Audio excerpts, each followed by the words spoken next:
Nous fêtons aujourd'hui Sainte Lucie, Vierge de Syracuse, martyre, patronne des aveugles, et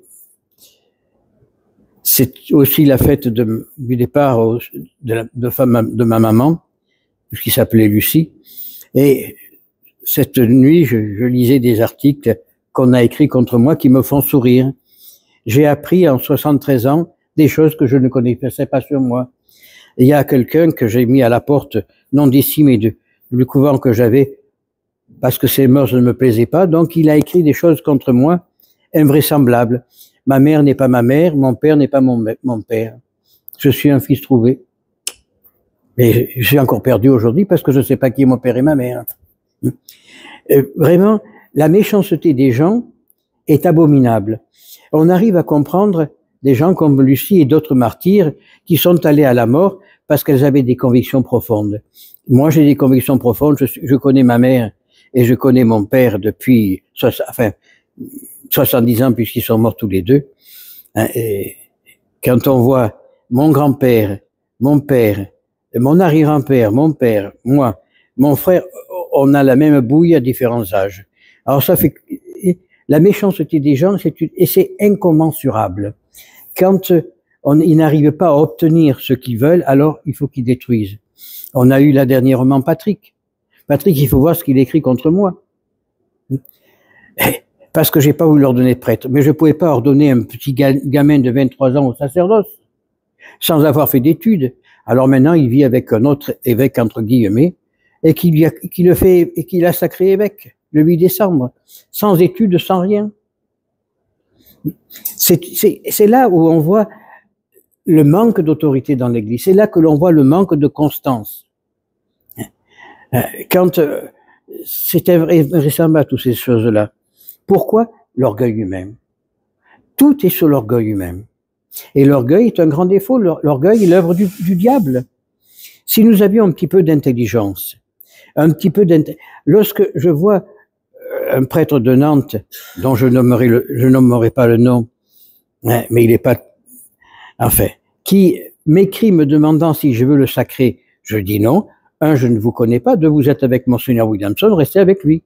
Monseigneur Williamson ne veut pas le sacrer pour différents problèmes. Alors, je vais pas le sacrer moi. Alors, je suis plus bon à rien. Il écrit des choses abominables contre moi. Et je lui ai dit, je vous l'ai dit l'autre jour, une grossièreté. J'ai dit, mon brave monsieur l'abbé, on est sali que par le caca. Et vous êtes un tas de caca, puisque vous salissez les autres. Et à l'heure actuelle, s'il y avait l'autorité dans l'Église, il n'y aurait pas tout ça. Il n'y aurait pas cette recherche de l'épiscopat, cette recherche d'une chose ou l'autre. Non, il y aurait simplement à respecter la place dans laquelle Dieu nous a mise. Et le problème aujourd'hui, c'est qu'il n'y a plus d'autorité. Chacun fait ce qu'il veut. Moralité, tout va mal. Moralité, tout va mal. Alors, on voit, là, le pape a été repris par des évêques en place pour... il voulait que l'ouverture de la porte sainte se fasse par le groupement LGBT. Les évêques ont dit non. Ben, il a été obligé de se plier. Hein. Tout ça, mais s'il avait une autorité quelconque, Bergoglio, il n'aurait pas proposé ça. Et deux, on n'aurait pas besoin de le reprendre. Tout va mal parce qu'il n'y a plus d'autorité. Depuis Vatican II, on a voulu la collégialité, hein, et c'est pas la collégialité, c'est la chanlie qu'on a mis dans l'Église. Tout va mal à cause de ça. Alors, on a tout perdu. Mais tout. Pourquoi? Parce qu'on n'a plus d'autorité. On ne peut plus avoir confiance en l'autorité. Hein? Alors, bien sûr, on va, ce que disait Saint Cyprien, ou ce que disait Saint Augustin, où est l'évêque et l'Église. Et où il y a un évêque, il y a l'Église. L'Église, elle n'est pas attachée à une personne. L'Église, elle est attachée à une fonction. Hein? Au début de l'ère chrétienne, il y avait des fois 2 ou 3 évêques dans une commune. Ça voulait pas dire qu'ils se battaient entre un avec l'autre. Non, pas du tout. Chacun évangélisait à la manière qu'il voulait le faire. Où est l'évêque et l'Église? Et puis, au cours des siècles, on a fait une pyramide avec le pape, les cardinaux, les évêques, les prêtres, etc.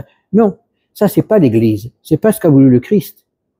Le Christ, oui, on dit que dans l'Évangile que le Christ a confié les clés à Pierre. Mais il n'y a pas confié les clés de l'Église. Il y a confié les clés de la foi. C'est ça la grande différence. Alors on s'imagine que c'est sur le tombeau de Pierre qu'on a bâti l'église. Non, ça c'est une erreur. C'est sur la foi de Pierre. Quand le Christ a dit, pour vous, qui suis-je? Pierre a répondu, tu es le Christ, le Fils du Dieu vivant. C'est sur cette foi-là que bâtit l'église. C'est pas sur autre chose. C'est pas sur un tombeau d'un squelette qui a pourri depuis 2000 ans. Non. C'est sur la foi de Pierre qui bâtit l'église. Et à l'heure actuelle, on n'a plus cette foi. L'église d'aujourd'hui n'a plus la foi de Pierre. Donc, bien sûr qu'elle va mal, qu'elle n'a plus d'autorité. Et les évêques qui maintiennent ce discours de la foi de Pierre, qui se battent pour cette foi de Pierre, ils sont combattus.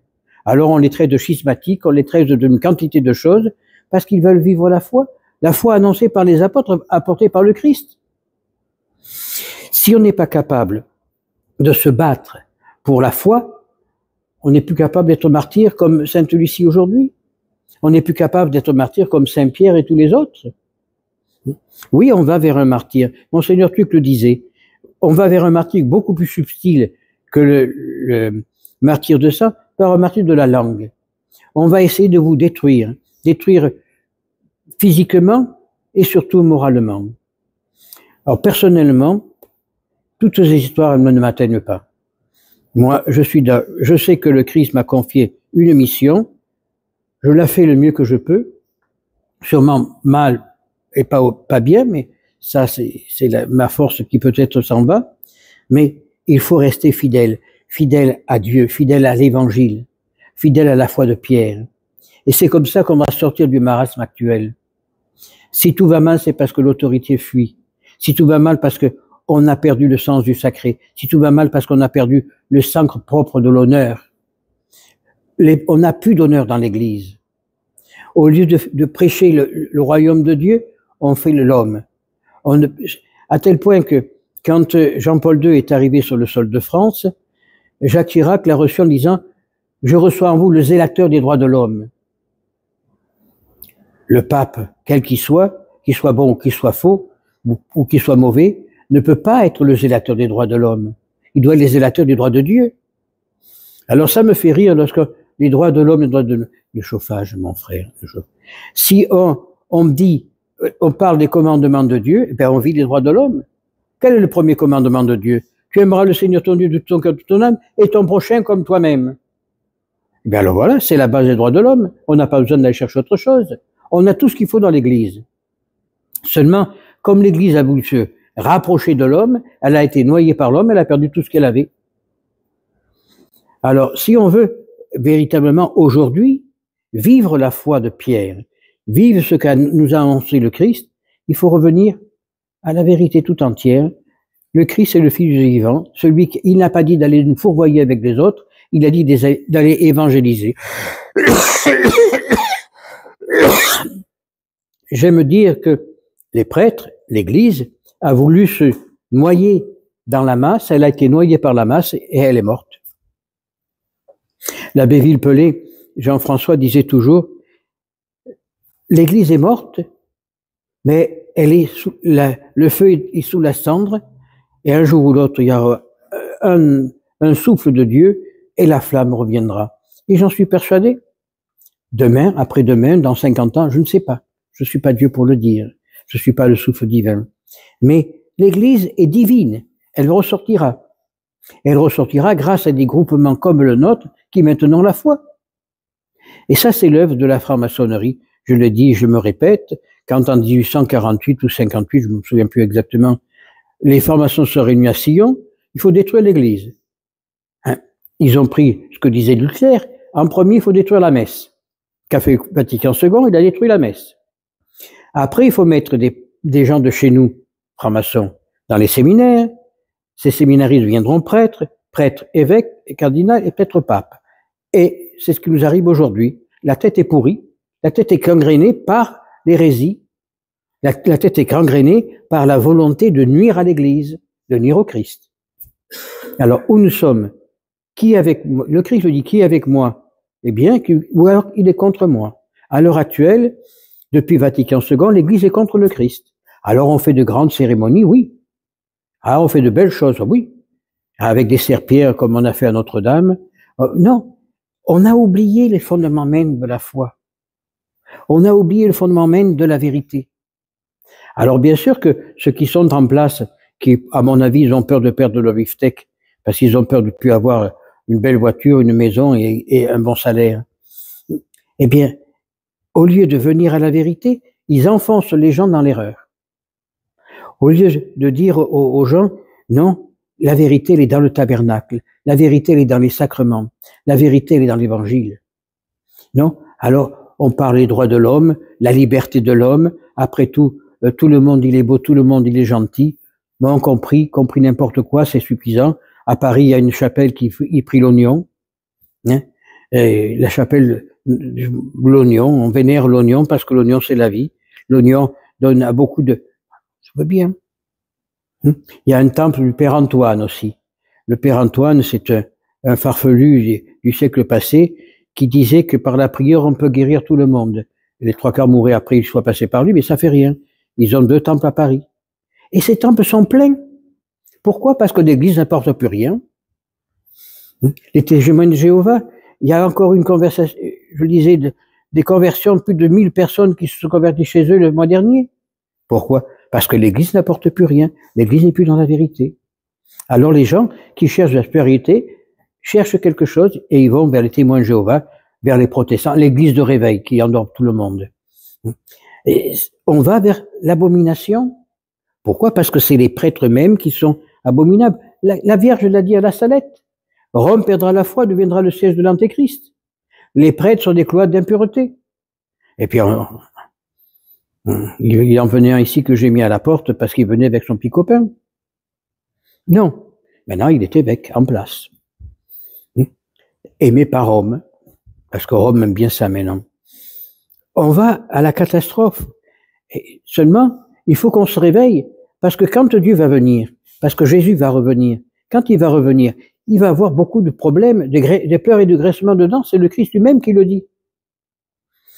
Quand les anges viennent pour mettre les bons d'un côté, les mauvais de l'autre, les bons seront dans la gloire de Dieu, mais les mauvais dans la gloire du diable, alors là seront les pleurs et les graissements dedans. Et dans l'évangile, on le dit encore, 2 hommes meurent en même temps. Un va en enfer, l'autre va au paradis. Celui de l'enfer, il dit, Saint Pierre, demande à Lazare de venir me sortir de là, qui me donne un peu d'eau fraîche. Qu'est-ce qu'il lui dit, Saint Pierre? Tu avais tout le temps de te convertir sur terre, maintenant c'est trop tard. Tu as fait ton propre choix. Parce que Dieu nous laisse libres de choisir le bien ou le mal. Et dans le même évangile, celui qui est en enfer, il dit, donne-moi la permission, envoie Lazare pour dire à mes frères et sœurs de se convertir pour ne pas venir comme moi en enfer. Que répond Saint Pierre? Mais vous avez la loi de Moïse, vous avez l'évangile aujourd'hui, donc vous avez tout pour vous convertir. Je n'ai pas, moi, à envoyer quelqu'un pour vous dire la même chose. Tant pis pour vous. Vous êtes libre de faire votre choix. Et si le monde va mal, parce qu'il a fait un mauvais choix. Alors, il n'y a pas un jour où j'ai pas un téléphone ou un email ou autre chose, ou même des lettres, où on me dit, mais Monseigneur, on comprend pas ce qui se passe dans le monde d'aujourd'hui. Moi, je réponds, ouvrez les yeux. Ouvrez les yeux, c'est écrit dans l'Évangile. Tout ce qui se passe dans le monde d'aujourd'hui, c'est écrit dans l'Évangile. Puis vous avez les prophéties de Malachie, de Léon XIII, et tant de choses qui nous permettent de nous convertir. Il n'y a qu'à lire Saint Jean de la Croix, Thérèse d'Avila, ou la petite Thérèse, même malgré que je n'aime pas trop Jean 23, il a écrit de très beaux textes là-dessus. Tout va mal parce qu'on ne croit plus en rien. On met en évidence l'homme. Mais qui c'est l'homme? Sans Dieu, il n'est rien, l'homme. L'homme ne vit que par rapport à ce que Dieu lui donne. Et Dieu ne nous donne plus rien puisqu'on n'en veut plus.